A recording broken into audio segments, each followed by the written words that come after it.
was 7 years old when my uncle dropped me at a train station in Johnson City, Tennessee, and told me he'd be back in an hour. I sat on a wooden bench with a backpack that had one change of clothes and a granola bar, and I waited. I waited for 1 hour, then 2. Then I stopped waiting because even at 7 you understand the difference between someone who is late and someone who is not coming back. My uncle was not late. He was not coming back. He was at home, 4 miles away, in a house that my dead parents' money had purchased, making a bet with his wife about how long it would take me to come back crying. She said 30 minutes, he said an hour. They were both wrong. The answer was never. The 7-year-old they left at the train station did not come back crying. He did not come back at all. He walked to a gas station on West Market Street and told a stranger that his uncle had left him, and the stranger called the police, and the police called CPS, and CPS put me in a foster home, and I spent the next 11 years being raised by a system that keeps children alive without necessarily teaching them they matter. 20 years later, 20 years of foster homes and aging out in diesel engines and a rented house in Knoxville with a rescue dog named Hatchet, I woke up on a Tuesday morning in October 2025 to 28 missed calls on my phone, all from a 423 area code, Johnson City, a number I didn't recognize from a place I had been trying to forget since I was 7. One voicemail, a woman's voice, young, nervous, shaking in the way that voices shake when the person speaking knows that what they're about to say will detonate something. Rennick, this is Noelle Ledford. I'm your cousin, Darnell's daughter. I know you probably don't want to hear from us, but I found something in my dad's files. Something about your parents. Something he took from you. I need to tell you in person. Please call me back. And a text message. 5 words. He stole what was yours. I stared at those 5 words for approximately 40 minutes, sitting on the edge of my bed in the rented 2-bedroom on the east side of Knoxville, with Hatchet sleeping on the floor beside me, and the October light coming through the window, and those 5 words sitting on my phone screen like a fuse that had been lit 20 years ago and was only now reaching the charge. He stole what was yours.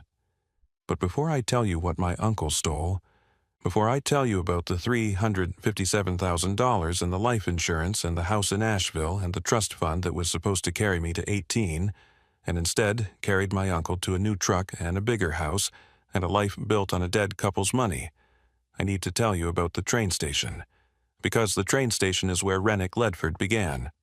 Not born, began. I was born in Asheville, North Carolina, in 1998 to parents who loved me. I began in Johnson City, Tennessee in 2005 at a train station where nobody came. My parents were Monroe and Gretchen Ledford. My father was an electrician. My mother was a dental hygienist. They lived in a 3-bedroom house on a street with maple trees in Asheville that they bought in 2001 for $185,000 because my mother liked the front porch and my father liked the garage and they both liked the school district. They were not rich. They were not poor. They were the middle, the particular American middle where you have enough for a mortgage and a second car and a vacation every other summer, but not enough to stop worrying about the water heater. They died on I-40 near Asheville on a Wednesday in March 2005. A tractor-trailer crossed the median. The collision was immediate. They were both gone before anyone could respond. I was at school, 2nd grade.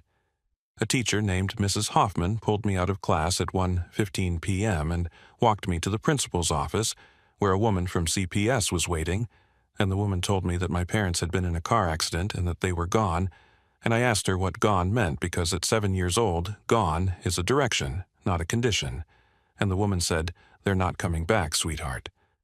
And that was the first time someone told me that a person I loved was not coming back, but it would not be the last. I had no grandparents. My mother's parents had died before I was born. My father's mother died in 2003. My father's father died in 1998, the year I was born. There was one relative, my father's older brother, Darnell Ledford. He lived in Johnson City, Tennessee, 70 miles north of Asheville. He was 32 years old, married to a woman named Faye, and had 2 children, Colby, who was 6, and Noelle, who was 3. Darnell agreed to take custody of me. Not because he wanted a nephew, because my parents had a will, and the will named Darnell as guardian, and attached to the guardianship was the estate. My parents had $240,000 in life insurance, 2 policies, $120,000 each, naming each other as primary beneficiary and me as contingent. They had a savings account with $47,000, and they had the house, which was worth approximately $210,000 with $140,000 left on the mortgage, roughly $70,000 in equity. Total, approximately $357,000. Every dollar my parents had managed to build in their working-class lives, all of it designated for me, all of it placed in a trust managed by my legal guardian. My legal guardian was Darnell Ledford, a used car salesman on State of Franklin Road in Johnson City who made $38,000 a year and had $62,000 in credit card and car loan debt. A man who looked at a 7-year-old orphan and saw not a child but a bank account with legs. I moved to Johnson City in April of 2005, 1 month after my parents died.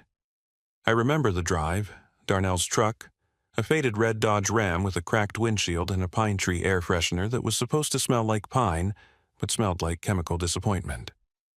Faye was in the front seat. She didn't turn around to look at me once during the 70-mile drive. The house in Johnson City was smaller than my parents' house.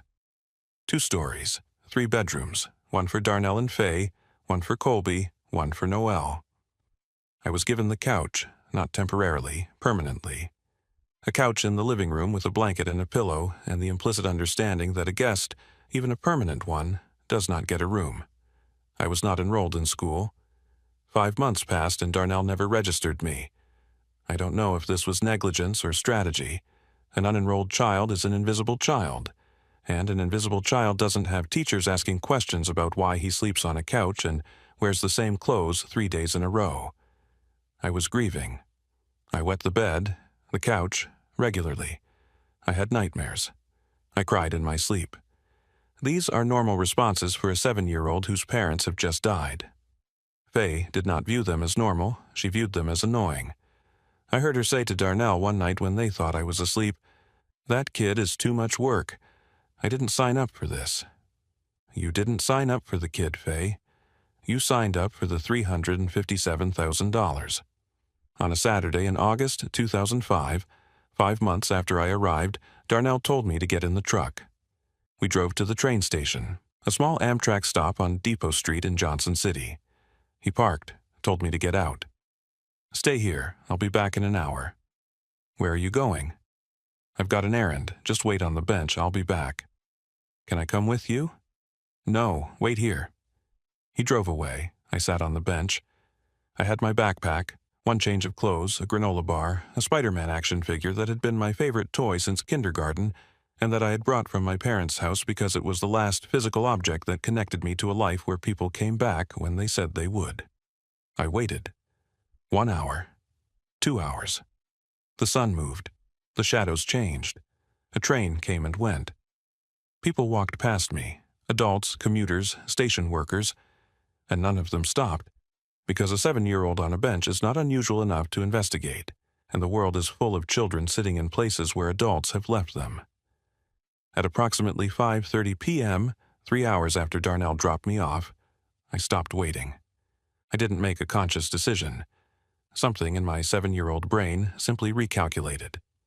The input, Uncle said, 1 hour, 3 hours have passed, produced an output. He is not coming. And the output produced an action. Walk. I didn't walk toward Darnell's house. I didn't know the way well enough. I had been in Johnson City for 5 months, but Darnell had never walked with me anywhere, never driven me around the neighborhood, never oriented me to the city. I walked toward movement, toward lights, toward the gas station on West Market Street where a woman named Pauline Crutcher was filling up her car at 6 p.m. on a Saturday and saw a 7-year-old boy walking alone on the sidewalk with a Spider-Man backpack. "Where are your parents, honey?" "They died." Those 2 words. The most efficient summary of my life. 2 words that contained a tractor trailer on I-40 and a woman from CPS and a couch in Johnson City and a bench at a train station and the particular silence of an hour that becomes 2 hours, that becomes 3. "Who are you with?" "My uncle, but he left me." "Where did he leave you?" "At the trains." Pauline Crutcher did what Darnell Ledford should have done 5 months earlier. She called someone who could help. She called the police. Johnson City PD sent an officer. The officer took me to the station, called Darnell. Darnell panicked. It was a joke. I was teaching him independence. I was coming back. The officer didn't believe him. CPS was called. An investigator came to the house the next day, found no bedroom for the foster child, no school enrollment, minimal clothing, a child sleeping on a couch who had been abandoned at a train station by his legal guardian. CPS removed me from Darnell's custody in September 2005. Darnell was charged with child abandonment, a misdemeanor in Tennessee. He pled no contest, probation, lost custody permanently.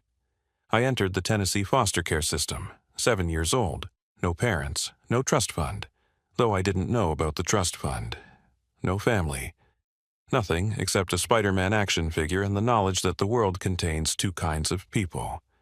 People who come back and people who don't. I spent 11 years in the system, 4 foster homes. Ages 7 to 18, the first home was in Kingsport, a couple who had 4 foster children and the organizational capacity of a sorting facility. I was fed, I was housed, I was not known. I lived there for 2 years, and the most personal thing they ever said to me was, "Pass the ketchup." The second home was different. Morristown, Tennessee. A woman named Gertrude Odom, 55 years old, widowed. Lived alone in a yellow house with a vegetable garden and a cat named President. Gertrude was the closest thing I had to a parent after my own. She taught me to cook, scrambled eggs first, then grilled cheese, then chili, then a full Sunday dinner that I would carry with me for the rest of my life as the taste of being valued. She enrolled me in school. She checked my homework. She did not hug me. Gertrude was not a hugger, but she sat with me at the kitchen table every evening and asked about my day with the genuine interest of a woman who considered the answer important. Gertrude died in 2010. A stroke. I was 12. I came home from school and found her on the kitchen floor, and I sat beside her until the ambulance came, and the paramedics told me she was gone, and gone meant the same thing it had meant 5 years earlier, not coming back. The third home was in Maryville. A couple who provided food and a bed and nothing else. Fine. I was used to fine. Fine is the baseline of the foster system, not terrible, not good, just the sustained absence of both. The fourth home changed my life. Knoxville. A man named Owen Jessup, retired long-haul trucker. 71 years old now. He was 60 when I arrived in 2014 at age 16. Owen fostered teenage boys because he had been a foster kid himself, decades earlier, in a different version of the same system, and he understood that the thing teenage boys need most is not supervision but presence. A man in the room. A man who shows up. A man who says good morning every day and means it. Owen taught me diesel engines. Not as a curriculum, as a shared activity.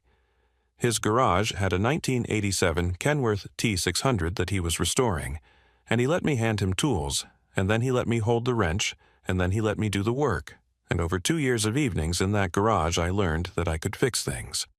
That broken systems could be understood and repaired, that the thing that was wrong could be found and corrected if you were patient enough to look.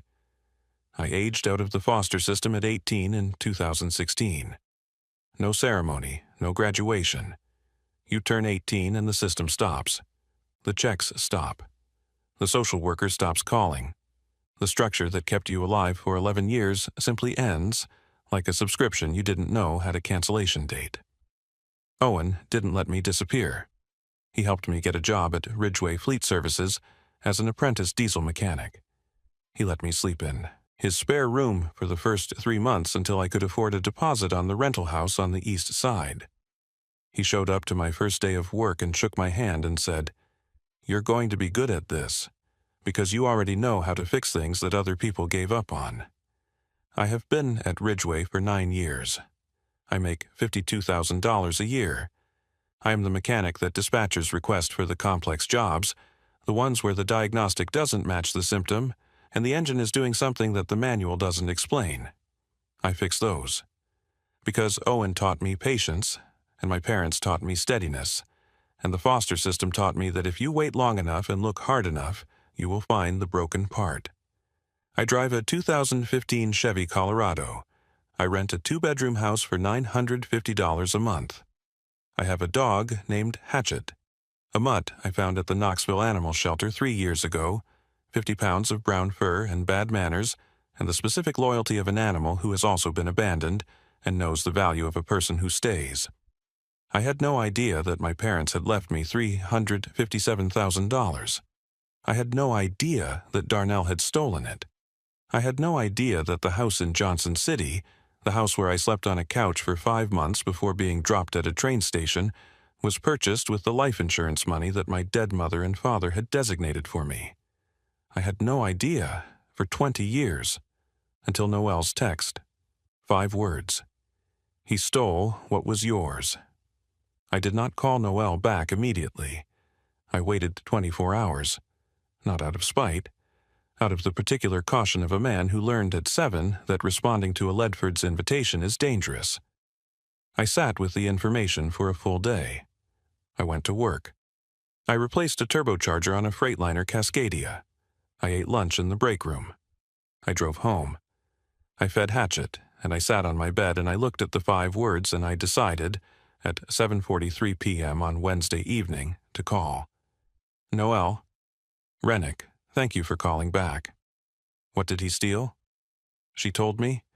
All of it. The life insurance, $240,000, withdrawn in increments over 18 months. The savings, $47,000, emptied within 5 months. The house in Asheville, sold for $215,000, mortgage paid off, closing costs deducted, $70,000 in equity deposited into the trust account and then withdrawn over 4 months. $357,000, Noel said. That's what your parents left you. Every dollar of it went to my dad. He paid off his debts, bought a truck, put a down payment on the house. He spent your entire inheritance in 18 months. How do you know all this? My dad has pancreatic cancer, stage 4, diagnosed in September. He talks in his sleep now, muttering about the money and Monroe's kid. Colby and I went through his files. He kept everything, bank statements, withdrawal records, the closing documents on the Asheville house, and a letter from your parents' attorney, a man named Wendell Pickens, dated 2006, warning my dad that the withdrawals were illegal and advising him to return the funds. He kept the warning letter? He kept everything. I think he was afraid of it. Afraid to destroy it and afraid to act on it. So he locked it in a filing cabinet in the garage for 20 years. And you and Colby found it. Colby found it. He called me. We spent a week reading everything. And then we spent another week finding you. Why? Because you're our cousin. Because my dad threw you away. Because the life Colby and I had, the house, his college, my apartment, was bought with your parents' money. Money that was supposed to go to a 7-year-old orphan. We can't unknow that, Rennick, and we can't keep living on it. I drove to Johnson City the next Saturday, not for reconciliation, not for reunion, for documentation. I met Colby and Noel at a coffee shop on Roan Street, not at Darnell's house, because I would not enter that house. I would not sit on the couch where I spent 5 months sleeping because no one gave me a room. I would not stand in the kitchen where Fay Ledford said, "That kid is too much work." I would not breathe the air of a house that was bought with my mother's life insurance. Colby was 26, an EMT. Tall, quiet, the kind of man who runs toward emergencies for a living and is now running toward one in his own family. Noel was 23, veterinary assistant, smaller, fiercer, the one who had made the call, because Colby couldn't find the words. Colby brought the files, a manila folder thick with 20 years of evidence. I opened it on the coffee shop table and I read it the way I read a diagnostic report, page by page, line by line, looking for the failure point, tracing the money from source to theft. Life insurance payout statements, $240,000. Deposited into the trust account on April 22, 2005. First withdrawal, $15,000 on April 30th, 2005, 8 days later. Darnell couldn't even wait 2 weeks. Savings account records, $47,000. Emptied by August 2005, the same month he dropped me at the train station. House sale closing statement, $215,000. Mortgage payoff, $140,000. Closing costs, $5,000. Proceeds, $70,000. Deposited into the trust. Withdrawn by December 2005. And the letter. From Wendell Pickens, attorney at law, Asheville, North Carolina. Dated March 12, 2006. One paragraph that said everything. Mr. Ledford, I am writing to advise you that the withdrawals from the Rennick-Ledford Trust account are inappropriate, potentially actionable, and in violation of your fiduciary duty as trustee. The funds in this account were designated by Monroe and Gretchen Ledford for the sole benefit of their minor son. I strongly advise you to return the withdrawn funds to the trust immediately and to consult independent legal counsel regarding your obligations. Failure to do so may result in civil and criminal liability. Darnell received this letter in March 2006. He did not return the money. He did not consult legal counsel. He put the letter in a filing cabinet and locked it. And then he lived in the house that the money bought for 19 more years. I closed the folder. I looked at Colby. Your father stole $357,000 from a 7-year-old orphan. Yes. And then he abandoned me at a train station because I was an inconvenience. Yes, I'm sorry, Rennick. I'm so sorry. Don't apologize for him. You were 6 when this happened. You didn't know. I know now, and I want to make it right. Colby told me what he and Noel had decided. Darnell's estate, the house, the truck, savings, and accounts, was worth approximately $380,000. Colby and Noel would refuse their inheritance. All of it would go to me. It won't replace what he stole, but it's built on what he stole. The house was purchased with your trust money. The savings accumulated because my dad never had to pay back what he took. It's yours, Rennick. It was always yours. You don't have to do that. We do, because the alternative is living in a house we know was bought with a dead couple's money that was meant for their orphaned son. I can't do that. Noel can't do that. We're not our father. Noel spoke.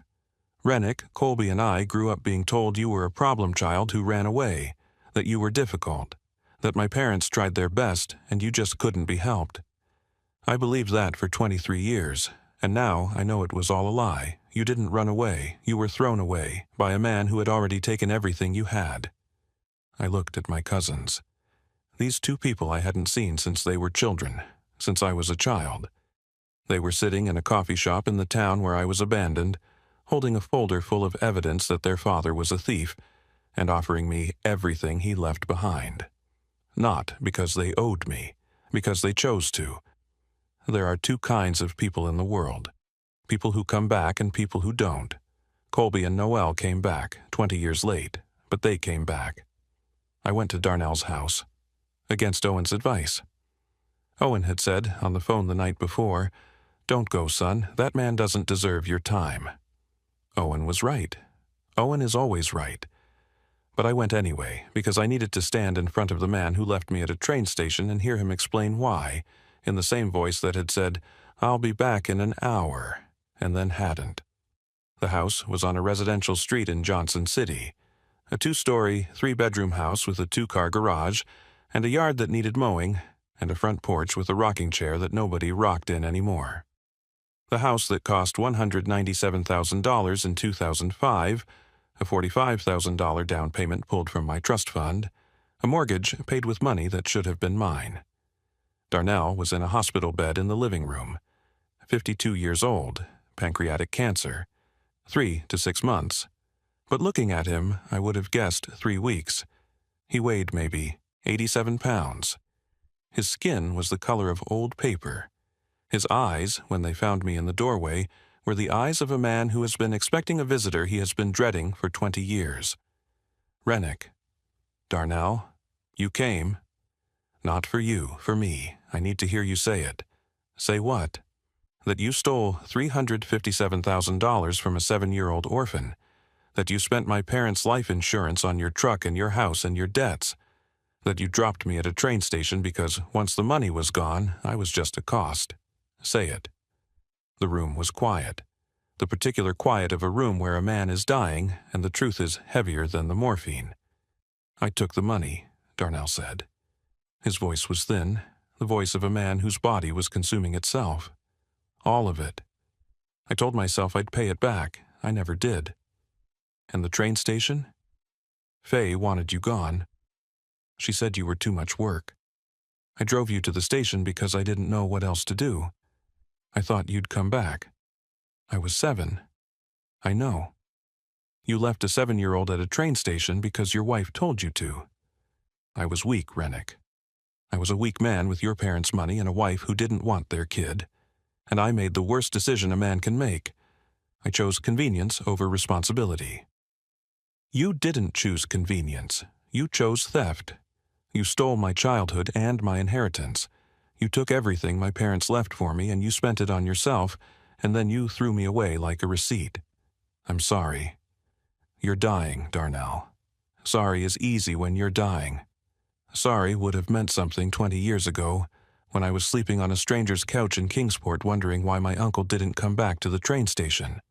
Sorry would have meant something when I was 12 and Gertrude died and I had to start over again in another house with another family that wasn't mine.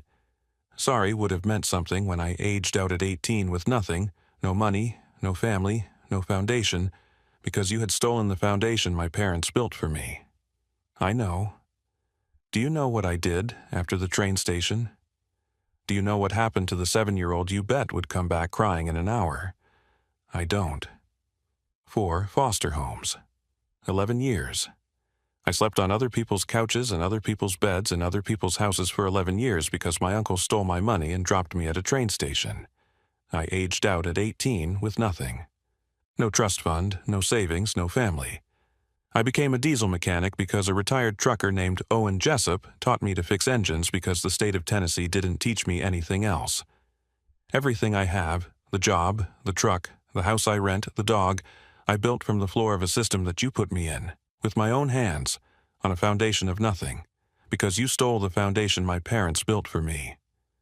Darnell was crying, the thin, waterless crying of a man whose body barely had the resources to produce tears. I watched him cry. I did not feel pity. I did not feel rage. I felt the particular clarity of a man who has just closed a 20-year diagnostic file and found the exact cause of the failure. "I don't forgive you, Darnell." He looked at me. "I'm not here to forgive you. Forgiveness is for people who tried and fell short. You didn't try. You took a 7-year-old's money, and then you threw the 7-year-old away, and you never looked for me. Not once. In 20 years, you never searched. You never called CPS to ask if I was okay. You never Googled my name. You never drove to Knoxville. You just let me disappear because my disappearance was convenient. And now you're dying, and you want me to say something that makes the dying easier. I'm not going to do that. Rennick, the 7-year-old you left at the train station survived, not because of you, in spite of you. And the man standing in front of you right now, the diesel mechanic from Knoxville who makes $52,000 a year and rents a house and has a rescue dog, that man is worth more than everything you stole. Because that man was built by himself, and everything you built was built with someone else's money." I walked out. Through the living room, past the couch, not the same couch, but in the same position, against the same wall, in the same room where I had slept for 5 months in 2005. Through the front door, onto the porch with the rocking chair, into my Colorado. I drove back to Knoxville in silence. No radio, no phone. Just the highway and the engine and the particular quiet that follows the closing of something that has been open for 20 years. Darnell Ledford died on November 18, 2025. 3 weeks after I visited him. I did not attend the funeral. I did not send flowers. I did not write a note. I owed him nothing alive, and I owe him nothing dead. Faye did not contact me. She has not contacted me since August 2005. I assume she was at the funeral. I assume she sat in the front row of whatever church hosted the service and accepted condolences from people who did not know that her husband had stolen an orphan's inheritance and that she had laughed about leaving the orphan at a train station. I assume she went home afterward to the house that my parents' money purchased and slept in the bed that my parents' money provided and felt whatever Fay Ledford feels, which I suspect is not much. Colby and Noel followed through.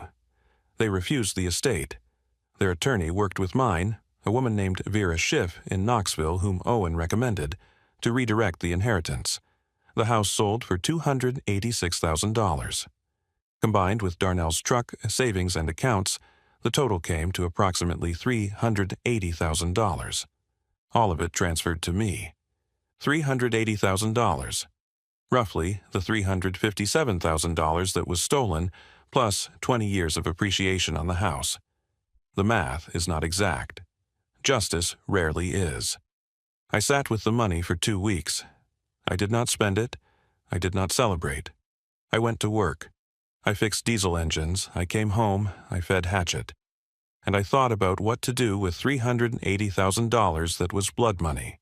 Not in the criminal sense, but in the literal sense. Money that existed because my parents' blood was on the asphalt of I-40, and their life insurance paid out, and their 7-year-old son was supposed to receive it and didn't. I made 3 decisions. The first, I paid off Owen Jessup's mortgage.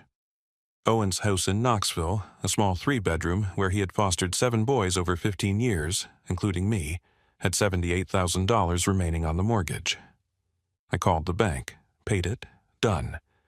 Owen protested when I told him. Rennick, I can't accept that. Owen, you taught me to fix engines. You let me live in your house. You showed up to my first day of work and shook my hand. You're the reason I have a life. The least I can do is make sure you keep your house. Son, don't argue. It's already paid. He was quiet for a long time. Then he said, Your mother would be proud of you. I hope so. She would. I didn't know her. But I know what she made, and what she made is good. The second, I set up a scholarship fund. The Monroe and Gretchen Ledford Memorial Fund, $100,000 seed money. Managed by the East Tennessee Community Foundation, provides $5,000 grants to foster children aging out of the Tennessee system for vocational training, trade school tuition, tools, or first-month rent. The things that nobody provides when you turn 18 and the system stops. I named it after my parents because they are the ones who earned the money. Not Darnell, not me. Monroe, the electrician, and Gretchen, the dental hygienist, who worked and saved and insured themselves and planned for a future they never got to see. The fund is their legacy. Not the theft, not the train station, the fund. The third, I put the remaining $202,000 into savings. I did not buy a house. I did not buy a new truck. I did not quit my job. I went to work on Monday morning the same way I go to work every Monday morning. 6 a.m., Ridgeway Fleet Services, coveralls and coffee, and a Freightliner with a misfire on cylinder 3 that needed my attention. Because Rennick Ledford is not a man who changes his life because money arrived. Money has arrived and departed in my story before. $357,000 arrived when I was 7 and departed without my knowledge. This time, the money arrived with documentation and a dead man's confession, and 2 cousins who chose to do the right thing. And this time, I chose what to do with it. Not Darnell, not the system. Me. I still drive the 2015 Colorado. I still rent the 2-bedroom on the east side. I still have Hatchet, who is currently asleep on the couch. A couch that I chose, in a house that I chose, in a life that I built with my own hands, on a foundation that my uncle tried to destroy. Owen came over for dinner last Sunday. I made the chili that Gertrude taught me, the only recipe I carry from my foster years. The taste of being valued by a woman in a yellow house in Morristown who died when I was 12, and who I still miss every time I stir the pot. How do you feel? Owen asked. The same. The money didn't change anything? The money changed my bank account. It didn't change me. I was built before the money came back. I was built at the train station and the foster homes and your garage. The money is just the receipt, the proof that something was taken and something was returned. But the thing that matters, the thing that Darnell couldn't steal because it wasn't in the trust fund, was already built. And what's that? Me. Owen looked at me across the table. 71 years old. A retired trucker who had fostered 7 boys and watched most of them struggle, and watched a few of them land and watched one of them, me, turn into a man who could say me without flinching.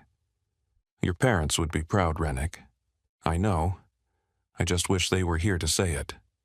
They're here. Every time you fix an engine, every time you show up at 6 a.m., every time you feed that ridiculous dog, they're here. They built the parts. You assembled them. That's how parents work, even the dead ones. I don't know if that's true. I want it to be. I want Monroe and Gretchen Ledford to be here, somehow, in the diesel grease under my fingernails and the chili on the stove and the scholarship fund that carries their names.